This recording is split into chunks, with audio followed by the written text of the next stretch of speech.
Service à tous les niveaux, dans tous les domaines, les postes sont gelés et aujourd'hui non remplacés. Certes, l'État a une grande responsabilité puisqu'il coupe les vivres aux collectivités, on n'est pas les seuls. Mais nous on estime qu'il n'y a pas que ça localement. Vous savez que c'est toujours la politique du moins de 10 ans au niveau des ressources humaines et ça va pas.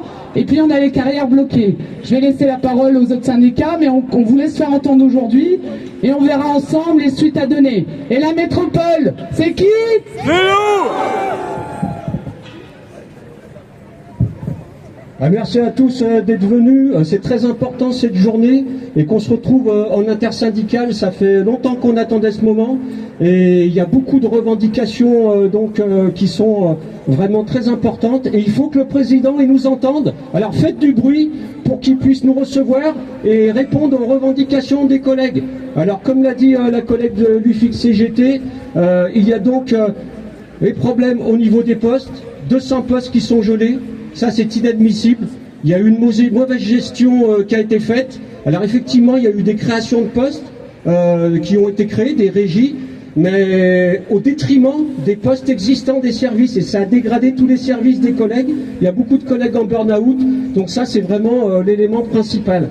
Après, la deuxième revendication, ça concerne les carrières, les avancements de grade, la promotion interne. Là aussi, il faut faire évoluer les choses parce que l'avancement de grade et la promotion interne, malheureusement, souvent, c'est à la tête des clients.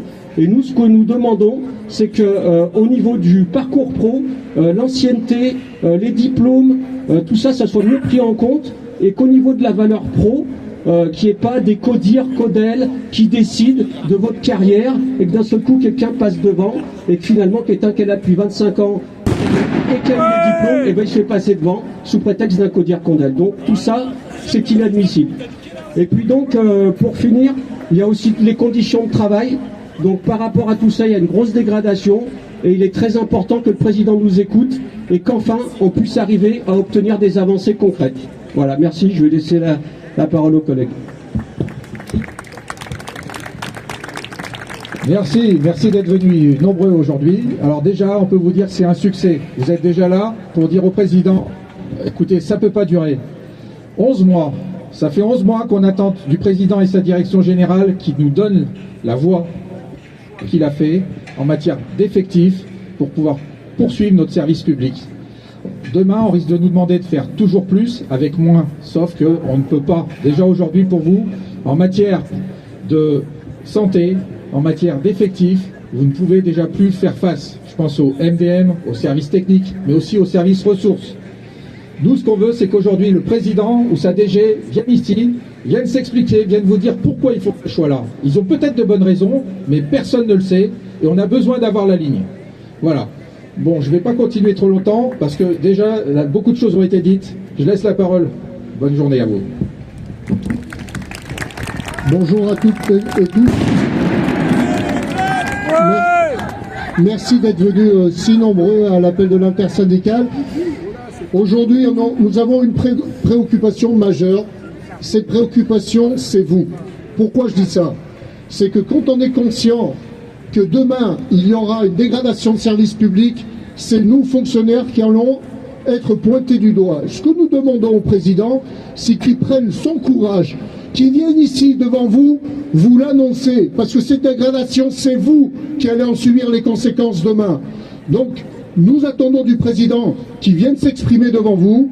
Les collègues vous ont tout résumé. Si nous avons aujourd'hui fait ce mouvement, c'est pas de gaieté de cœur, c'est que il y a forcément des problèmes. Ces problèmes, vous les connaissez parce que vous les vivez au quotidien. Nous en sommes là aujourd'hui, malheureusement, mais il faut quand même garder en tête qu'il y aura vraisemblablement, et je l'espère, une intersyndicale qui sera reçue. Nous défendrons bien évidemment non seulement les emplois, mais aussi tout ce qui est rémunération et conditions de travail et carrière qui est important. On sait pertinemment que beaucoup d'agents partent dans d'autres collectivités, ils ne partent pas dans le privé, ils partent dans d'autres collectivités. Là où hier nous étions attractifs, nous ne le sommes plus. Donc aujourd'hui, il faut véritablement faire passer le message au président. Nous avons besoin d'un exécutif qui soit pas comme le Canada Dry, c'est-à-dire que la couleur et pas la saveur. Donc aujourd'hui, nous sommes là devant vous, avec vous, et toujours présent jusqu'à la fin, parce que l'intersyndicale, si elle est réunie, et c'était pas facile, croyez-moi, c'est que vraiment l'enjeu, il est important. Merci à vous. Ouais, je passerai à Francis après. Bon, bonjour à tous, merci d'être venus. Bon, ben, le président, il a fait une chose, c'est qu'il a réussi à nous réunir aujourd'hui tous ensemble. Donc, tout a été dit de la part de mes collègues. La première de nos revendications, ce sont les postes. Dans tous les services, il manque des postes. Aujourd'hui, j'espère que le président ou même la VP va nous recevoir. On a vu certains groupes politiques venir nous dire bonjour. Ben, j'aimerais que le président vienne nous dire bonjour, là, sur l'esplanade, même s'il ne veut pas prendre la parole. En tout cas, dans la presse, il le fait très bien. Il dit que tout va bien, que les investissements sont pas si mauvais que ça. En tout cas, nous, les agents, ils souffrent sur le terrain. Et j'espère que le président ou la VP va venir ce matin nous voir. Ou dans tous les cas, nous, on ira après la petite prise de parole. On montera devant les grilles pour voir s'ils peuvent nous recevoir. Voilà, merci à vous.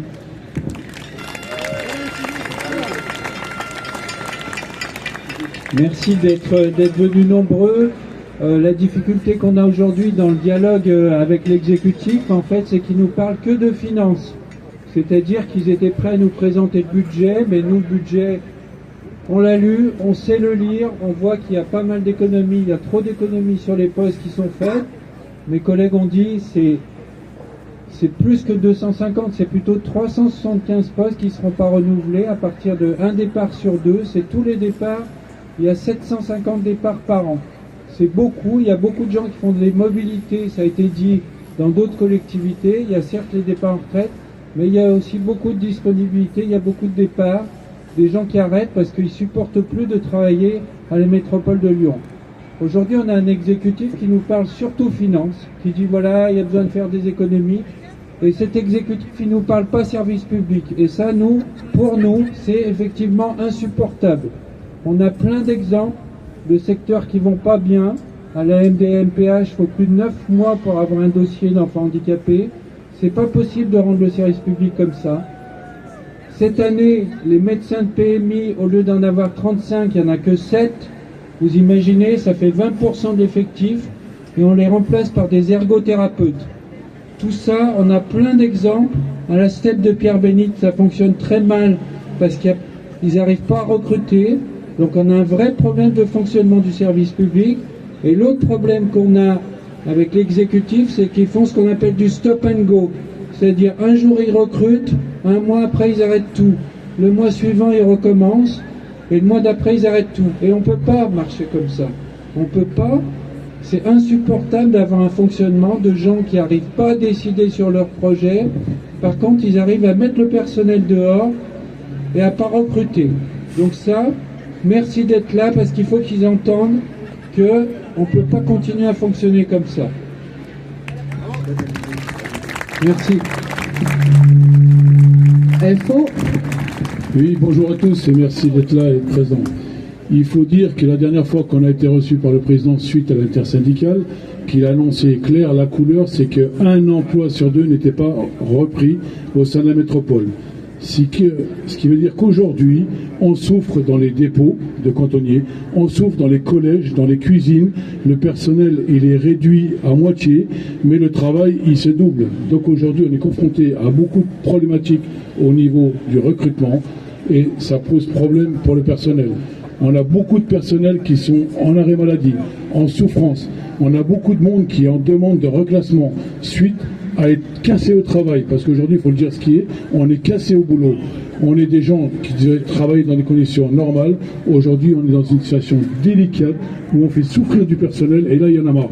Et là, j'espère qu'aujourd'hui, le président qui est derrière sa fenêtre, qui nous regarde et qui va prendre conscience aujourd'hui qu'il y a un problème au sein d'une métropole. J'ai fait 3 collectivités, c'est la seule collectivité que je vois du personnel qui souffre aujourd'hui, comme on peut souffrir.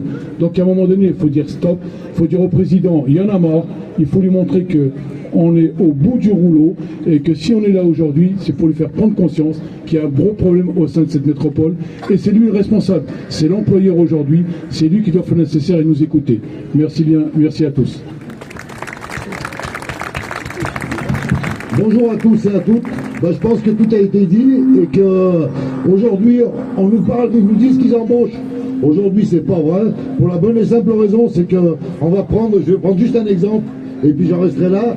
Quand on voit qu'à la DSHE, ils disent qu'ils recrutent rien du tout, ils prennent en interne, et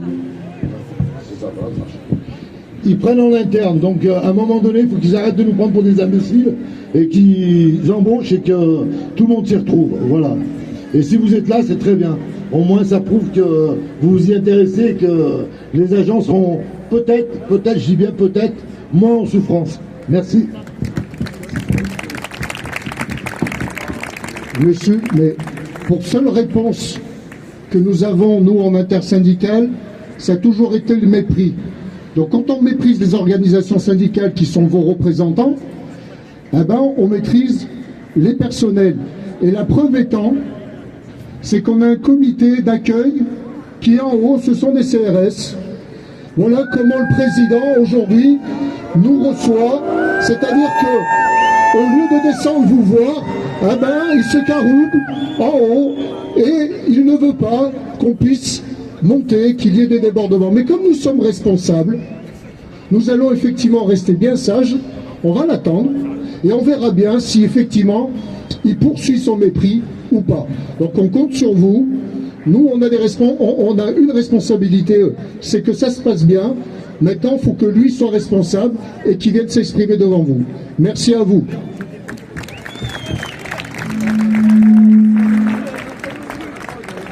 Alors pour rebondir sur ce que tu as dit, José, je suis tout à fait d'accord, le président, il méprise les agents. Preuve en est, lorsqu'il y a eu le mouvement de la DINSI, le président, quand il est sorti du conseil, il est passé devant les agents, sans les regarder, sans leur dire bonjour. Et ils sont passés comme ça. Il n'y a que Madame Angestin qui est venue discuter un petit peu. Et pareil, lorsqu'on a fait le mouvement de grève pour les agents de sécurité, c'est-à-dire qui sont là en premier niveau pour défendre les agents dans les MDM, ils en ont supprimé la moitié. La moitié. Et il faut savoir que c'est un public féminin. Et là, en ce moment, il y a tout un tas d'accidents qui se passent avec des pressions, des agressions. Et voilà, c'est juste avec parcimonie, mettre un agent, après coup, quand il y a eu un problème. Et ça, on ne peut pas l'entendre. On ne peut pas laisser ces personnels dans des difficultés pareilles. Et donc, pareil, on était en manifestation, on était là. Et donc, du coup, il est passé devant un hasard avec un gestin. Il n'a pas voulu nous voir. Ils sont passés, ils ont contourné. Et après, avec le diaphone,